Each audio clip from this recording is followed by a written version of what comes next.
Hello everyone, this is Ruby here and I welcome you on my YouTube channel that is Study with Anubhav. So guys, how are you? I hope you all will be very fine.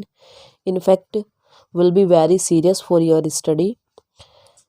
And as you know that we are learning parts of speech. In fact, parts of speech में हम लोग सीख रहे हैं pronoun और pronoun में भी मैंने आपको करा दिए हैं पर्सनल प्रोनाउन मैंने आप लोगों को करा दिया है और डेमोन्स्ट्रेटिव प्रोनाउन मैंने आपको करा दिया है, इंटेरोगेटिव प्रोनाउन करा दिया है। सो आज हम उसके आगे के जो काइंड्स हैं वो डिस्कस करेंगे। That one is relative pronoun. अगर आप लोगों ने जो फर्स्ट वीडियो मैंने कल प्रोवाइड की है रिगार्डिंग प्रोनाउंस वो नहीं देखी है, so it may be possible that you will not get that video.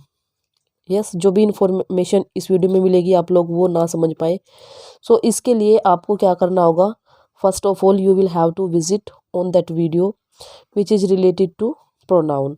Yes, जहाँ से मैंने बेस बनाया है प्रोनाउन का वो वीडियो आपको वॉच करनी पड़ेगी। So please watch.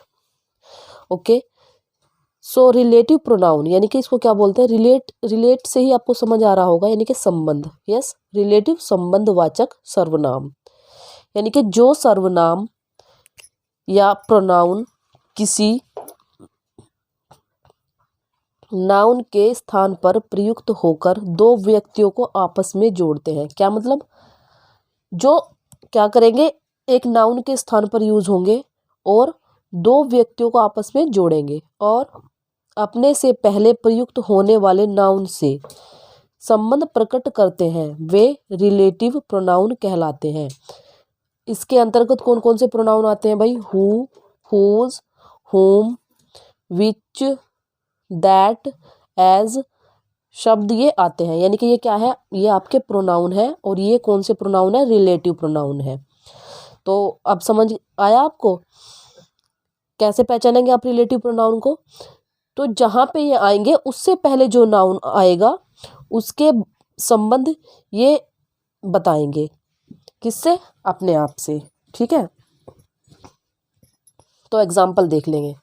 Example first है, I am the teacher who will teach you English. क्या मतलब हुआ, हु जो यहाँ पे है वो रिलेटिव प्रोनाउन है और इससे पहले जो नाउन आया है वो कौन सा है, टीचर है, और ये उससे अपना क्या कर रहा है, रिलेशन शो कर रहा है। दैट मीन हु जो है ये टीचर ही है। ठीक है, आई एम द टीचर, मैं अध्यापक हूँ, हु जो विल टीच यू इंग्लिश, जो आपको अंग्रेजी पढ़ाएगा। ठीक है, तो ये हु जो है अपने से पहले आने वाले नाउन के साथ रिलेशन में है। क्लियर बात होगी, that is called relative pronoun. Next है, Shivam is the boy whose father is a doctor. So whose जो है यहाँ पर आपका रिलेटिव प्रोनाउन है एंड ये जो है इससे पहले आने वाला जो नाउन है उसके साथ रिलेशन शो करता है। मतलब बॉय जो है ये हुज जो है उसके पापा के लिए आया है, यानी कि जिसके पापा, किसके, बॉय के पापा है ना। यस, सो अभी आपने क्लियर किया कि ये जो अपने से पहले आने वाले नाउन से संबंध प्रकट करता है। इससे पहले क्या आया, बॉय आया, बॉय क्या है, एक नाउन है, तो इससे रिलेशन है, ये शो कर रहा है। तो इसीलिए क्या है, ये आपका रिलेटिव प्रोनाउन है। तो आपने रिलेटिव प्रोनाउन को समझ लिया, यानी कि जो प्रोनाउन किसी नाउन के स्थान पर प्रयुक्त होकर दो वाक्यों को आपस में जोड़ते हैं। एक वाक्य तो आप लोगों का ये हो गया, आई एम अ टीचर, दूसरा हो गया विल टीच यू इंग्लिश। सो ये जो है आपका हु रिलेटिव प्रोनाउन, इसने इन दोनों वाक्यों को आपस में जोड़ा और अपने से पहले आने वाले, इससे पहले टीचर है यहाँ पे, इससे पहले बॉय है, इनके साथ अपना जो संबंध है वो प्रकट करते हैं। ठीक बात है। Next one is distributive pronoun, यानी कि हिंदी में क्या बोलते हैं इसको, विभाग सूचक सर्वनाम।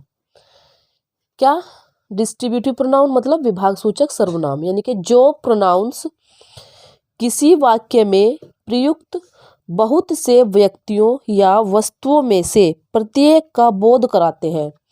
यानी कि बहुत सारे व्यक्ति या वस्तु होंगी, तो उनमें से प्रत्येक के बारे में आपको जानकारी देंगे, प्रत्येक के बारे में आपको ज्ञान कराएंगे।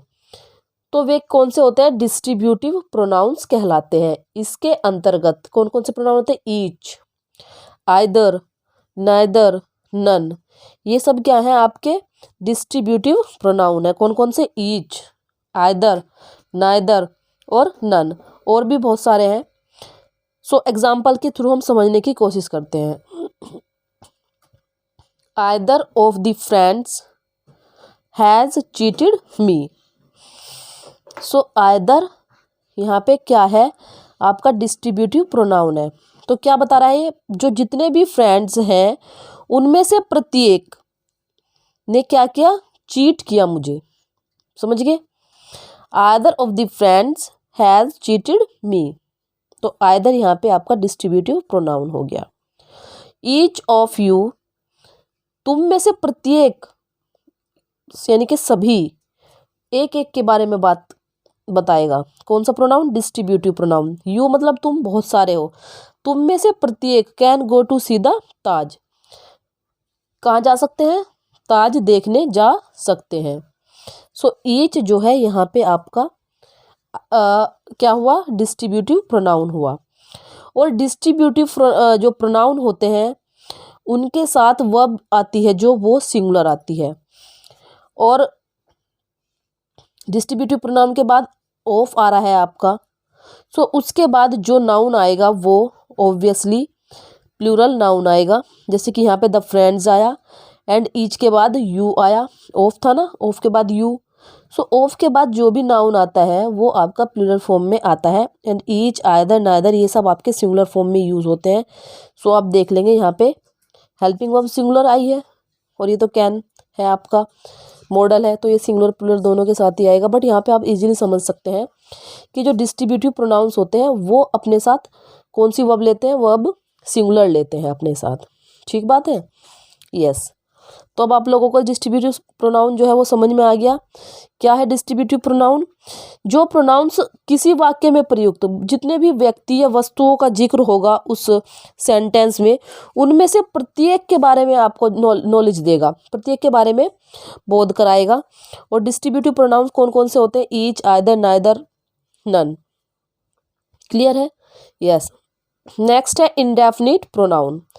इंडेफिनिट प्रोनाउन मतलब अनिश्चयवाचक सर्वनाम। ये आप लोगों को नाम से इसके पता चल रहा होगा। इंडेफिनिट मतलब अनिश्चित, और प्रोनाउन लगा दे तो सर्वनाम हो गया अनिश्चयवाचक सर्वनाम। तो वो कौन से होते हैं?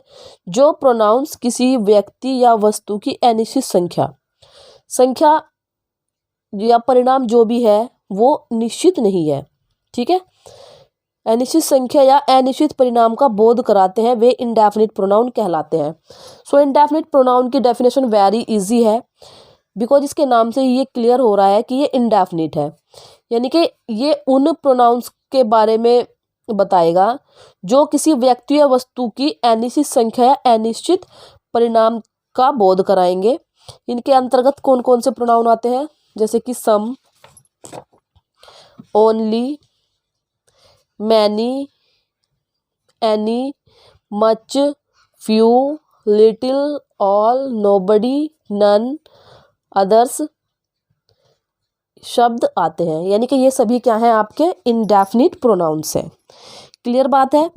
इंडेफिनिट प्रोनाउंस से आपको ये इतनी बात तो क्लियर होगी कि ये इंडेफिनिटी जो है वो शो करते हैं, मतलब अनिश्चित मात्रा बताते हैं, अनिश्चित ही संख्या बताते हैं। ठीक? अब ये है गिव मी सम शुगर। सम मतलब कुछ, सो सम आपका इंडेफिनिट मतलब आपको एक पर्टिकुलर मात्रा नहीं बताई है कि इस मात्रा में मुझे शुगर चाहिए, इतनी चाहिए, है ना? सम बोल दिया यानी कि कुछ। तो ये कुछ जो है आपका सम जो है ये इंडेफिनिट प्रोनाउन है आपका। ठीक है? नेक्स्ट है many of the students do not like football. Many यानी कि कई, और ये संख्या को शो कर रहा है। कई तो हैं बट ये नहीं पता कि टोटल कितने हैं, एग्जैक्ट कितने हैं। सो मैनी यहाँ पे आपका इंडेफिनिट प्रोनाउन है। ठीक है ना? अनिश्चित संख्या और निश्चित परिणाम वही जो आपने अभी पढ़ा वही शो करेंगे, तो वो क्या होंगे? आपके इंडेफिनिट प्रोनाउंस होंगे। अब थोड़ा सा आप लोगों के लिए एडिशनल नॉलेज है जो कि मैंने यहाँ पे राइट डाउन करके रखी हुई है, जिससे कि आप लोगों को प्रॉब्लम ना हो। मच और लिटिल वस्तु की मात्रा, क्या मच और लिटिल से आपको क्या पता चलेगा? वस्तु की मात्रा। तथा मैनी और फ्यू वस्तु या व्यक्ति की संख्या का बोध कराते हैं। मच और लिटिल मात्रा के बारे में बताएंगे, क्वांटिटी के। मैनी और फ्यू किसके बारे में बताएंगे? आपको संख्या के बारे में। जैसे कि मैनी आया था, many of the students, students कितने हैं? कई हैं, लेकिन एग्जैक्ट कितने हैं वो नहीं पता, तो संख्या के बारे में बताया ना। यस।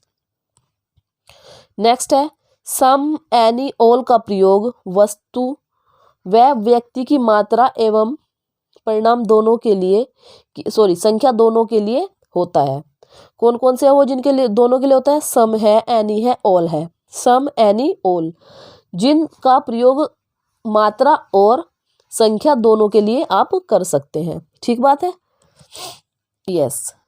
तो यहाँ पे आपका ये भी हो जाता सम बॉयज या सम स्टूडेंट्स, यहाँ पे फिर ऑफ ना आके क्या होता? सम स्टूडेंट्स, बिकॉज आपने अभी पढ़ा सम, एनी एंड ऑल जो है आपकी संख्या और मात्रा दोनों के बारे में आपको बताएंगे। बट फ्यू एंड मैनी संख्या के बारे में बताएंगे, मच एंड लिटिल मात्रा के बारे में बताएंगे, क्वांटिटी के बारे में बताएंगे। आई होप क्लियर हो गया होगा आप लोगों को। नेक्स्ट है रिफ्लेक्सिव प्रोनाउन। रिफ्लेक्सिव मतलब निजवाचक सर्वनाम। क्या? निजवाचक सर्वनाम। जो प्रोनाउंस, निज मतलब अपना, स्वयं, है ना, तो जो अपने आप के लिए, स्वयं के लिए यूज होते हैं प्रोनाउन, उसको बोलते हैं रिफ्लेक्सिव। जो प्रोनाउंस किसी काम का प्रभाव सब्जेक्ट पर दर्शाते हैं। क्या? किसी काम का प्रभाव किस पर दर्शाएंगे? सब्जेक्ट पर, अन्य किसी पर नहीं। काम का जो प्रेशर होगा, प्रभाव होगा, इफेक्ट होगा, वो किस पे होगा? सब्जेक्ट पे होगा, किसी और पर नहीं होगा, तो वो रिफ्लेक्सिव प्रोनाउन होंगे। ठीक है। इसके अंतर्गत my self, him self, your self, और प्लूरल होगा तो योर सेल्व्स हो जाएगा, आवर सेल्व्स होगा, इट सेल्फ, ये शब्द आते हैं। एग्जाम्पल देख लेंगे। I gifted my self a car on my birthday. So my self is reflexive pronoun here. क्यों? क्योंकि इसका प्रभाव किस पे पड़ा है? सिर्फ आई पे पड़ा है, क्योंकि आई ने ही गिफ्ट किया है अपने आप को, मैंने ही अपने आप को गिफ्ट की है एक कार मेरे बर्थडे पर। ठीक है। सो माई सेल्फ क्या है? रिफ्लेक्सिव प्रोनाउन है। Sonam hurt herself when she was cutting fruits. Sonam ने खुद को हर्ट किया जब वह फ्रूट्स कट कर रही थी, है ना। तो यहाँ पे हर सेल्फ जो है रिफ्लेक्सिव प्रोनाउन है, और इसका इफेक्ट किस पे पड़ा है? सोनम पर। मतलब हर्ट कौन हुई है? सोनम हुई है ना, उसने अपने आप को हर्ट किया। ठीक बात है। तो रिफ्लेक्सिव प्रोनाउन से आप लोगों को ये पता चलता है कि सब्जेक्ट पर ही प्रभाव पड़ेगा, अन्य किसी पर नहीं पड़ेगा। और फॉर्म कैसी होती है? सेल्फ लगा के या सेल्व्स लगा के आपकी रिफ्लेक्सिव फॉर्म बनती है। बट एम्फेटिक प्रोनाउन की जब हम बात करते हैं तो उसमें भी सेम यही से मतलब फॉर्म लगती है। जैसे कि माई सेल्फ होगा, हिम सेल्फ, सेम आपको देखने में कोई डिफरेंस नज़र नहीं आएगा, बट यूजेस जो है वो डिफरेंस है, वही डिफ्रेंशिएट करते हैं कि that is reflexive pronoun and that one is emphatic pronoun. So emphatic अभी हमने किया नहीं है, रिफ्लेक्सिव किया है। रिफ्लेक्सिव प्रोनाउन वो प्रोनाउन होते हैं जो सब्जेक्ट पर अपना प्रभाव दर्शाते हैं, है ना, और उससे सिर्फ और सिर्फ प्रभावित कौन होता है? सब्जेक्ट होता है, वो रिफ्लेक्सिव प्रोनाउन होते हैं। सो बस आज के लिए हम इतना ही रखेंगे। अब हम सिर्फ रिकॉल करते हैं, क्योंकि रिकॉल करना बेहद ज़्यादा ज़रूरी है। देखेंगे रिलेटिव प्रोनाउन यानी कि संबंधवाचक सर्वनाम, रिलेट करते हैं, जो दो सेंटेंसेस को जोड़ते हैं आपस में, और जहाँ पे ये आता है आपका रिलेटिव प्रोनाउन, उससे पहले जो नाउन आता है उसके इसके साथ क्या होते हैं? रिलेशन होते हैं, that one is relative pronoun. ठीक। तो यहाँ पे हु आपका हो गया था, सेम एज हुज हो गया था, क्योंकि हुज जो है बॉय आया हुआ है इससे पहले, बॉय से इसके क्या है? रिलेशन है। तो ये आपका कौन सा हुआ, रिलेटिव प्रोनाउन हुआ। मैंने आपको बता दिया था, 2 सेंटेंसेस को जोड़ने का काम भी करता है ये। उसके बाद था डिस्ट्रीब्यूटिव प्रोनाउन। डिस्ट्रीब्यूटिव मतलब विभाग सूचक होता है, जिसमें मतलब प्रत्येक वस्तुओं और व्यक्ति जो भी यूज हो रहे हैं आपके सेंटेंस में, उसमें से जितने हैं उनमें से प्रत्येक का बोध ये कराते हैं। जितने भी हैं सभी का प्रत्येक का बोध कराते हैं। इसके अंतर्गत ईच, आइदर, नाइदर, नन शब्द आते हैं। और आइदर, नाइदर, ईच ये जो प्रोनाउन होते हैं ये सिंगुलर फॉर्म में यूज होते हैं। मीन टू से इनके साथ सिंगुलर वर्ब आती है। और अगर ये अपने साथ ऑफ लेते हैं तो ऑफ के बाद ऑलवेज जो नाउन आएगा वो प्लूरल आएगा। जैसे कि फ्रेंड्स आया है, एंड ऑफ के बाद यू आया है, यू प्लूरल हो गया। So either and each both of distributive pronoun here. Next one is indefinite pronoun. इसका आपको नाम से पता चल रहा होगा, इंडेफिनिट मतलब अनिश्चित, यानी कि जो प्रोनाउन किसी व्यक्ति या वस्तु की निश्चित संख्या का बोध नहीं कराते, वो अनिश्चित संख्या या परिणाम का बोध कराते हैं, उनको हम क्या बोलते हैं, इंडेफिनिट प्रोनाउन बोलते हैं। इसके अंतर्गत आपके आते हैं some, any, many, only, much, few, little, all, nobody, none, others, ये शब्द आते हैं। ठीक है। और जो सम है, एनी है एंड ऑल है, ये आपके मात्रा और संख्या दोनों के बारे में आपको बताता है। बट, मच, लिटिल केवल मात्रा के बारे में बताता है। मैनी एंड फ्यू वस्तु के संख्या के बारे में बताता है। इतना क्लियर हो गया था। रिफ्लेक्सिव प्रोनाउन बताया मैंने आपको। रिफ्लेक्सिव प्रोनाउन वो प्रोनाउन होते हैं जो अफेक्ट करते हैं सब्जेक्ट को ओनली। सब्जेक्ट को अफेक्ट करते हैं वो आपके रिफ्लेक्सिव प्रोनाउन होते हैं। और इनकी फॉर्म कैसे होती है, सेल्फ लगा के या सेल्व्स लगा के बनते हैं पोजीशन में। पजेसिव केस जो होता है उसमें सेल्फ या सेल्व्स लगा के आप रिफ्लेक्सिव प्रोनाउन बनाते हैं। सो बस आज के लिए इतना ही रखते हैं। अगर आपको वीडियो पसंद आई है सो प्लीज़ लाइक करें और अपने फ्रेंड सर्कल में शेयर ज़रूर करें। और प्लीज़ मेरे चैनल को सब्सक्राइब भी ज़रूर करें, जिससे कि आप लोगों को इन्फॉर्मेटिव वीडियोस सबसे पहले मिलती रहे। यस, तभी मैंने ना ये सीरीज़ शुरू किया आपके पार्ट्स ऑफ स्पीच की, क्योंकि पार्ट्स ऑफ स्पीच सीखना बहुत ज़्यादा ज़रूरी है। और ये सीरीज़ आपकी कंटिन्यू ऐसे ही चलती रहेगी। पार्ट्स ऑफ स्पीच अगर आप लोगों को आ जाता है ना, तो आप ये मानिए ग्रामर में आपकी 50-60% प्रॉब्लम सॉल्व हो जाती है ना। सो आप लोगों को जो भी क्वेरी आपकी है please comment me in my comment box, है ना। और जो भी है, आपको अगर वीडियो पसंद नहीं भी आ रही है तो वो भी बताए ना मुझे प्लीज़। मैं इम्प्रूवमेंट की जहाँ पे रिक्वायरमेंट होगी मैं वो डेफिनेटली करूँगी, है ना। सो बस आज के लिए बस इतना ही। It's enough for today. Thanks for being with me. Have a nice day. Thank you very much.